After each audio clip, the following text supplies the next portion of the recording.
ஓம் ஸ்ரீ குருபியோ நமக. நன்றாக குருவாழ்க, குருவே துணை. அன்பார்ந்த சித்தர் ஞான ஜோதிடம் நேயர்களுக்கு உங்களுடைய அபிமான ஜோதிடர் ஜேஎம்எஸ் சந்திரமௌலியின் பதிவு. கன்னி லக்னத்திற்கு ராகுவை பற்றிய ஒரு சிறப்பு பதிவு. ராகு சாரமாற்றம் பெறுகிறார்.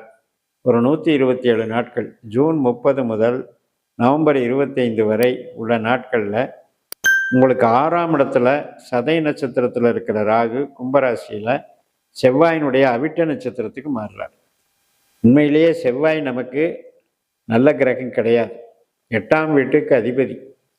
அதனால் அந்த 8ஆம் வீடு அப்படின்னா என்னன்னா கஷ்ட நஷ்டம், வலி வேதனை, கடன் தொல்லை, ரொம்ப ஹெல்த் இஷ்யூஸு, வம்பு வழக்கு, இதையெல்லாம் கொடுக்குற கிரகம் தான் செவ்வாய். சண்டைக்கார கிரகம்னா பேர். இப்போ அந்த நட்சத்திரத்தில் ராகு வர்றாரு, நமக்கு என்ன பண்ணுவார்னு பார்ப்போம். பொதுவாக உலகத்துக்கே இது ராகு செவ்வாய் நட்சத்திர காம்பினேஷன் நல்லதல்ல. இப்போ பெரிய ப்ராப்ளம் இருக்குது. அதாவது பணத்தட்டுப்பாடுகள், போர் அபாயங்கள் மற்றும் அனைத்து விதமான ஒரு ஸ்டடி இல்லாத குழப்ப நிலைகளாக சமுதாயத்தில் பல பிரச்சனைகளை சந்திக்க வேண்டிய ஒரு சூழ்நிலை. இந்த 127 நாட்களில் நமக்கு உண்மையிலே தனி மனித ஜாதகத்துக்கு நாம் அப்படியே கெட்டதாக எடுத்துட முடியாது. காரணம் என்னென்னா, ஒருவர் பிறக்கிற நேரத்திலையும் புள்ளிகள் மாறும். 360 டிகிரியில் லக்ன புள்ளி எங்கே அமைகிறதோ அதை வச்சு 12 பாவ புள்ளிகள் தீர்மானிக்கப்படுகிறது.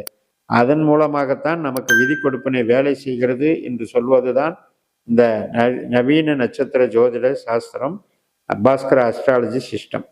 ஸோ இந்த சிஸ்டத்தில் உங்களுக்கு நீங்கள் கன்னியில் பிறக்கிறீங்க அப்படின்னா 9 பாதம் கன்னியில் இருக்குது. அதில் எந்த பாதத்தில் நீங்கள் பிறக்கிறீங்களோ அதை வச்சு தான் உங்களுக்கு நல்ல கிரகம் யார், பணம் கொடுக்குற கிரகம் யார், தொழில் கொடுக்குற கிரகம் யார், கெட்டது செய்கிற கிரகம் யாருன்னெலாம் தெரிய வரும். அந்த வகையில் உங்களுக்கு ராகு கெட்டவராக இருந்தால், திசை நடந்தால் நீங்கள் ரொம்ப ரொம்ப யோசிக்கணும். ரொம்ப ரொம்ப உங்களுக்கு பாசிட்டிவாக நடந்துக்கிட்டு இருக்காது ஆல்ரெடி. பட்டு இல்லைங்க, எனக்கு இப்போ நல்ல தொழில் நல்லா போய்கிட்டு இருக்கு, பண வரவு நல்லா வந்துட்டுருக்கு அப்படிங்கிறது யாருக்குன்னா ராகு நல்ல ஸ்தானங்களை வந்தவர்களுக்கு வந்துக்கிட்டு இருக்கும்.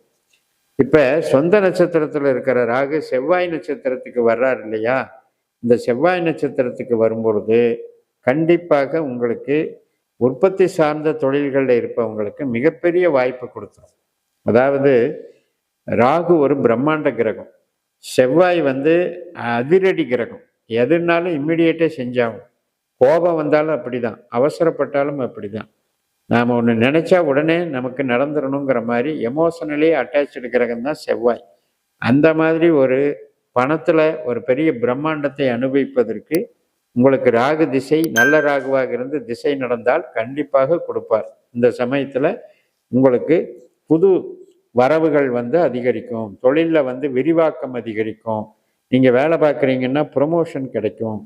ஈவன் நம்ம இராணுவத்திலேயோ காவல்துறையிலையோ வேலை பார்க்குறவங்களுக்கும் சரி, எலக்ட்ரானிக்ஸ் துறையில் வேலை பார்க்குறவங்களும் சரி, கன்ஸ்ட்ரக்ஷன் லைனில், பில்டிங் லைனில், ரியல் எஸ்டேட் லைனில், உதிரி பாகங்கள் சம்மந்தப்பட்ட ஃபேக்ட்ரி சம்மந்தப்பட்ட லைனில் அனைவருக்குமே அருமையான யோகத்தை கொடுக்கக்கூடிய காலகட்டம். அப்போ நாம் நம்ம ஜாதகத்தில் பார்க்க வேண்டிய விஷயம் என்னென்னா, நம்ம ஜாதகத்தில் ராகு எங்கே இருக்கார்? 8ஆம் இடமான மேஷத்திலேயோ 12ஆம் இடமான சிம்மத்திலேயோ ராகு இருந்தால் மட்டும் திசை நடக்கும்போது நல்லது செய்ய மாட்டார். அதை மட்டும் செக் பண்ணிக்கோங்க. மற்றவர்களுக்கெல்லாம் இந்த ராகுவும் செவ்வாய் நட்சத்திர சாரமும் அருமையான யோகத்தை கொடுக்கும். இது பொருள்பற்றான வகையில் இப்போ இந்த பலன் நல்லா வேலை செய்யும். அதே நேரத்தில் ஆரோக்கியம், உயிர் பற்று, இந்த 2 விஷயத்தை பார்க்கும்போது ரொம்ப ரொம்ப நீங்கள் கவனமாக இருக்கணும். ஏன்னா நம்மளுடைய இயற்கை விதியை என்ன சொல்லுது அப்படின்னா, ஒன்றை இழந்துதான் ஒன்றை பெற முடியும். எல்லாம் வேணும்னு நம்மளால் அடம் பிடிக்க முடியாது. அதுக்கு என்ன காரணம் அப்படின்னா, 12 பாவங்கள் இருக்கு இல்லையா, 12 ராசி கட்டங்கள். அதில் ஒற்றைப்படையான வீடுகள் 1, 3, 5, 7, 9, 11 இதெல்லாம் நமக்கு உயிர் பற்று, பாசம், நேசம், உறவுகள், ஆரோக்கியத்தை கொடுக்கக்கூடியவை. 2, 6, 4, 10 இதெல்லாம் தொழில் சம்பந்தப்பட்ட சொத்து பத்துகளை கொடுக்கக்கூடியவை.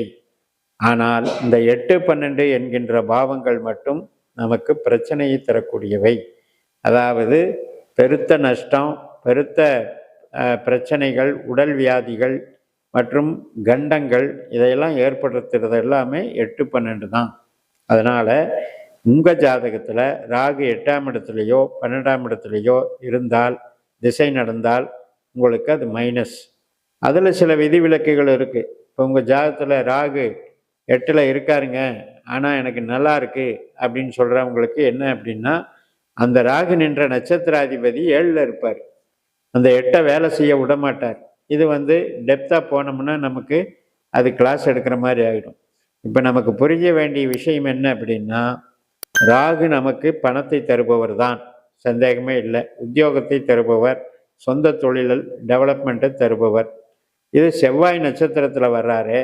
உங்கள் ஜாதகத்தில் செவ்வாய் நல்லவரா கெட்டவரா பாருங்கள். அதனால் 8ஆம் இடம் 12ஆம் இடம் தொடர்பு பெற்றிருந்தால் இந்த காலகட்டத்தில் சறுக்கல்கள் ஏற்படும். அதாவது பொருளாதாரம், வேலை இதெல்லாம் கெடாமல் இருந்தாலும் திடீர்னு எனக்கு பிரச்சனை ஆயிடுச்சு, கணவன் மனைவியில் டைவர்ஸ் ஆயிடுச்சு, அல்லது ஒரு விபத்து ஏற்பட்டு போச்சு, ஒரு உடல் உபாதைகள் ஏற்பட்டு அது நோய்வாய்ப்பட்டு மிகப்பெரிய சிகிச்சைக்கு கொண்டு போயிடுச்சு. ஏனென்றால் 6ஆம் இடத்தினுடைய வளர்ச்சி தான் 8ஆம் இடம்.